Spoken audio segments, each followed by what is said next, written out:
And now we continue our series on the history of cinema. Each episode in this series focuses on a different cinematic subgenre, and this week we delve into the world of those most mischievous of social outcasts as we look at the serial killer film.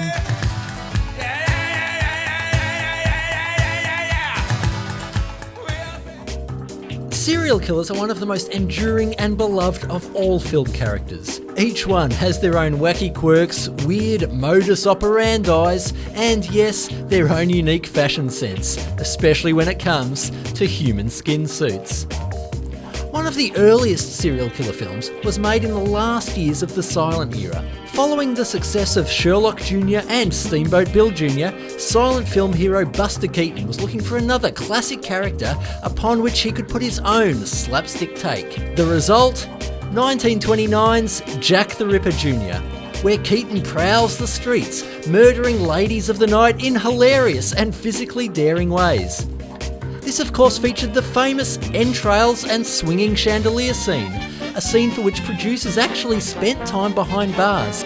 When it was revealed the entrails used in the scene were that of a young wannabe starlet who was talked into sacrificing her life for the sake of film authenticity in exchange for the promise of film stardom. Another early interesting addition to the serial killer canon was in the 1939 Rin Tin Tin and The Shack in the Woods, where lovable German Shepherd Rin Tin Tin and his 12-year-old owner meet a mysterious old man living in a shack.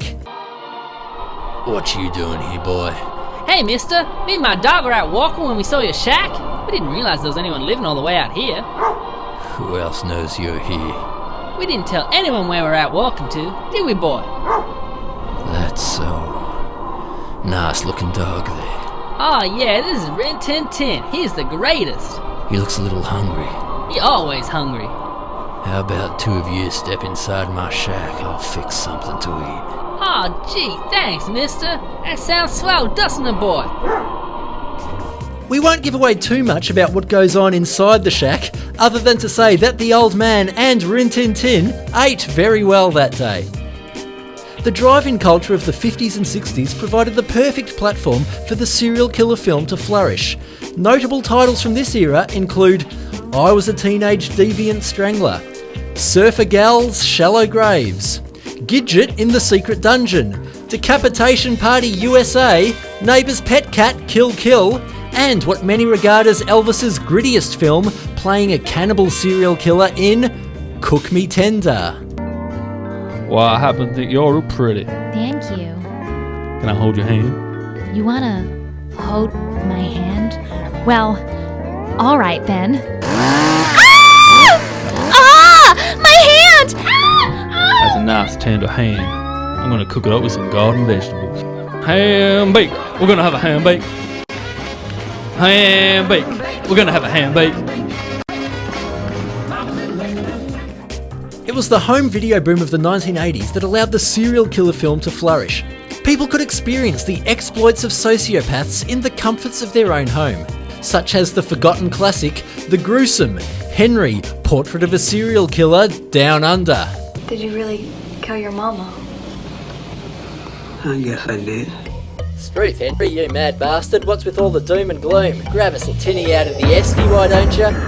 You telling me you never killed anybody before? Oh, Henry, just watch the cricket, mate. To this day, many people believe the first screen appearance of Hannibal Lecter was in Michael Mann's 1986 film Manhunter.